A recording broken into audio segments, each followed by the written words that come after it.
Hey there, YouTubers, unboxing video time. So this is a case by iMicro. First time I bought from them, and mid-tower. I also found this to be the cheapest. I believe this was the cheapest mid-tower case you can find on Amazon. So I don't expect a lot out of it, but you never know. Sometimes you find good deals out there. And hopefully we'll get out of the box. Yeah. Well, folks, we ain't having much luck here so far.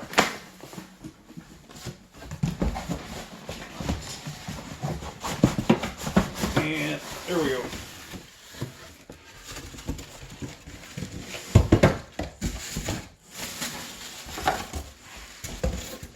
So this one's going to be, pretty plain. Doesn't have tempered glass.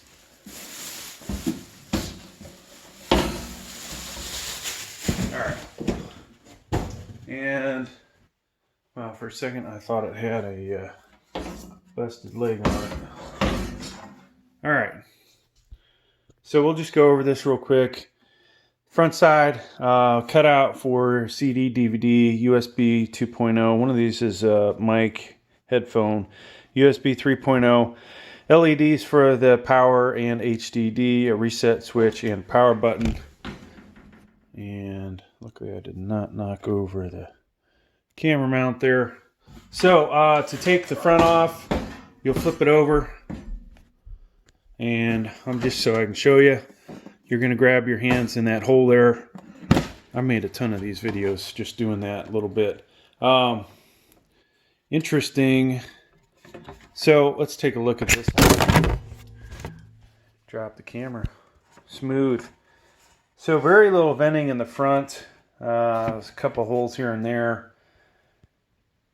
There is nothing really here except for maybe right there to mount a fan. All right, folks, here's the panels.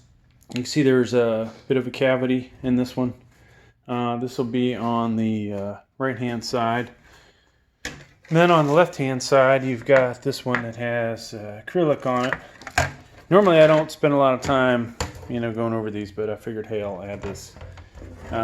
So, obviously, with something like this, there is no venting in the side of it to aid this computer case out. All right, so on the front of this guy is a part here that we can remove to put in a CD-ROM or DVD player. And you've got USB 2.0. One of these is this microphone, headphone, USB 3.0. So there's only two USBs on this. HDD, LED, power LED, reset, and power button. And nothing on that side. Now, this does have ever so slight venting in it. It's really not designed very good for airflow, if you ask me. And let's go ahead and take the front cover off. So to do that, I flipped it over. The top is now sitting on the counter. And we're just going to stick our hands in here and pull this off. Now, I can't do this one-handed and I won't be able to film at the same time. But imagine, with my left hand, I'm bracing this. With the right hand, I am pulling this off. And so I'm going to do that real quick. And hopefully I'll edit in another video portion so you can see that. But this appears to be the only spot where you can put a fan in. I believe that's probably a 120 millimeter fan. It only has 2 bolt holes. And you'll put the intake side on this side and the exhaust side will be on the inside.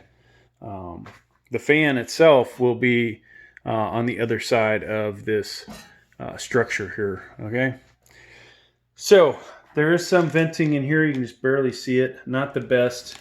And there is no grill cover, a dust cover, dust grill, whatever you want to call it, to stop any kind of dust from getting in those little holes. All right, so to put this back on, you want to avoid the wiring down at the bottom. That's what it looks like on the inside. And basically you're just going to line up those posts with the holes and pop them in.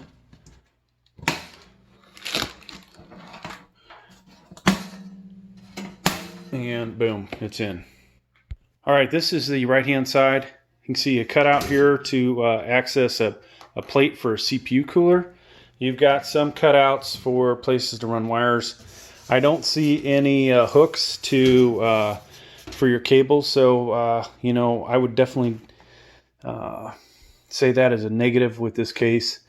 Now on this side, you can see this big gap here, basically where the hard drive would go through here. We'll look at that in a second on the other side. Mounts for some hard drives and, like I said, a CD-ROM drive. There is no, let's see, this would appear to be the cutout here for your CPU power connector, all right? This features a top-mounted power supply, and you will have the fan blowing down on the motherboard. Kind of counterproductive since hot air wants to rise. I'm not really a big fan of these kind of cases. There's the cutout there for the CPU power connector.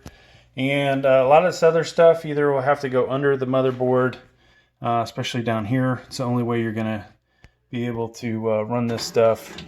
Over here, some of it could obviously go through this big gaping hole. Now, graphics card wise, you can get a really big graphics card in here if you come in at an angle.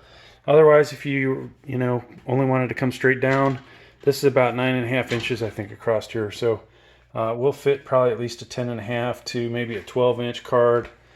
And there's a spot for hard drives. So you would bolt it in or screw it in from both sides. So what else?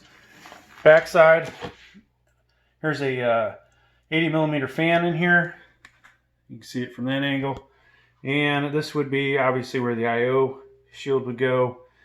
And over here we have your expansion card panels. And these just remove easily with cyclic stress. So you want to do that before you put the motherboard in. If you know you're going to have a graphics card here that takes up two of these slots, you'll want to remove this one.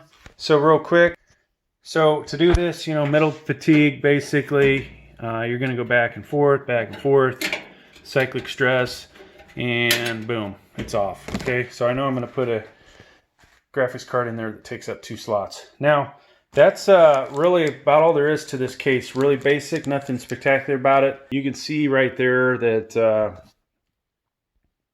you're going to be able to see your frame. So not really a good design at all. It's kind of ugly from that aspect. Now, graphics card wise, you can get a pretty decent sized card in here. Of course, you're going to have to come in at an angle, but it looks like you could probably get a pretty long one in. I'm not going to grab one at the moment, but we will measure this real quick and tell you what that distance is. All right, so you can see easily get a 9.5 inch card in here. With some work, you could probably get a 10.5 inch, maybe longer card coming in at an angle. So, like I said, not the best design. The rear fan only has a 3-pin connector on it. Let's go ahead and look at this stuff over here. All right, included is a bag of screws and standoffs. The normal sizes that you would expect are included. Now, we have USB 3.0 cable, that should be USB 2.0, USB HD audio. You've got your LED positive and negative right there, if I can get the camera to focus. Yeah, there you go. There's that. Now this guy, so standard ones that you would expect.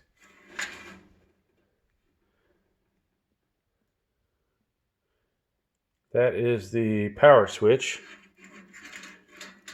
We should have reset switch. So let's see, what else are we missing? We're missing HDD.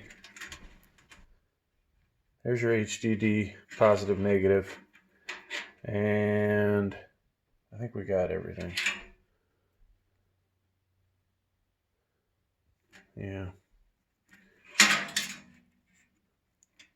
We already looked at the reset switch. So, having problems with the cameras, having all kinds of issues with this unboxing, folks.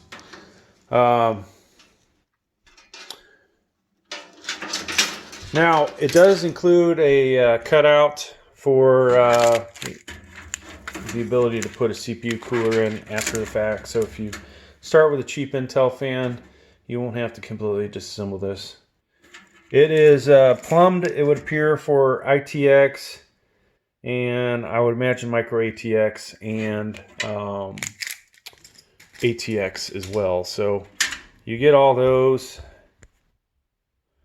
And that's going to do it for this video, folks. Not, a premium case, obviously. $29.99 may not even be worth that because ventilation is going to be a problem. It's not going to get good airflow. I would not put anything really super expensive in here. This is a budget build. Somebody that's going to pretty much put a, Pentium, Celeron, i3, something like that in it. I would not recommend this for an i7 or i9. All right, there's my thoughts on it. Please like, please subscribe. Thank you.